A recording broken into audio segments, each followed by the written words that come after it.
కూడా ఇవ్వడం జరిగింది. స్పష్టంగా ఆవిడ చెప్పింది అందులో, నా కుమార్తె ప్రైవేటుకు వెళ్తుండగా సదరు ఇద్దరు వ్యక్తులు ఏకమై నా కుమార్తెను పక్కనే ఉన్న కొబ్బరి తోటలోకి తీసుకువెళ్ళి కాలు చేతులు పట్టుకొని, నేను చదవలేని విధంగా రాసున్నాయి అక్కడ జరిగిన సంఘటనలు, తర్వాత గాయపరిచి ఇప్పుడు నిజం చెప్పు అంటూ కొట్టడం జరిగింది. ఆ తర్వాత కుమార్తె గట్టిగా అరిచిందంట. అంతటి వాళ్ళేమో ఎవరితోనైనా చెప్తే చంపేస్తామని బెదిరించారని ఆవిడ ఇచ్చిన కంప్లైంట్లో, ఆ ఎఫ్ఐఆర్ కాపీలో ఆవిడ ఇచ్చిన కంప్లైంట్లో స్పష్టంగా ఆ తల్లి రాశారు.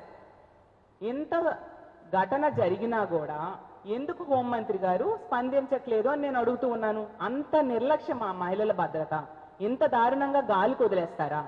అంటే ఈవిడ సింగపూర్ ట్రిప్పులకు వెళ్ళడానికి టైం ఉంటుంది, క్రికెట్లు ఆడడానికి టైం ఉంటుంది, మ్యూజికల్ నైట్స్కి అటెండ్ అవ్వడానికి టైం ఉంటుంది, డ్రామాలకి చూడడానికి వాటికి అటెండ్ అవ్వడానికి టైం ఉంటుంది, అలాగే వాలీబాల్ ఆడడానికి టైం ఉంటుంది, అలాగే కబడ్డీలు ఆడడానికి టైం ఉంటుంది. కానీ తన సొంత నియోజకవర్గంలో ఇంత దారుణమైన సంఘటన జరిగినా కూడా కనీసం వెళ్ళి ఆ కుటుంబానికి ధైర్యం చెప్పడానికి కానీ, ఇలాంటి సంఘటనలు మళ్ళీ జరగకుండా తప్పు చేసిన వాళ్ళకి కఠినంగా శిక్షించాలని యాక్షన్ తీసుకోవడానికి, అలాంటి ఆర్డర్స్ పోలీసులకు ఇవ్వడానికి కానీ, దీని మీద కనీసం స్పందించడానికి కానీ హోంమంత్రి గారికి టైం లేకపోవడం నిజంగా చాలా దురదృష్టకరం. ఈవిడ సింగపూరు వెళ్ళారు, ట్రైనింగ్ కోసం వెళ్ళారు కదా.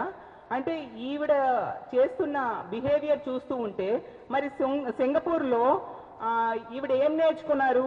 మహిళల మీద, ఆడబిడ్డల మీద అఘాయిత్యాలు జరిగితే పట్టించుకోకుండా తిరగమని చెప్పారా? నేను అడుగుతూ ఉన్నాను హోంమంత్రి గారికి. ఈరోజు తీసుకుంటే ఈ వెన్నుపోటు పార్టీ ప్రభుత్వంలో మహిళలకు కానీ ఆడబిడ్డలకు కానీ రక్షణ లేదు అనే విషయం స్పష్టంగా అర్థమవుతుంది. మహిళలకి, ఆడబిడ్డలకి ఇంట్లో ఉంటే రక్షణ లేదు, స్కూల్కి వెళ్తే రక్షణ లేదు, పని ప్రదేశంలో కూడా రక్షణ లేని పరిస్థితి చూస్తూ ఉన్నాం.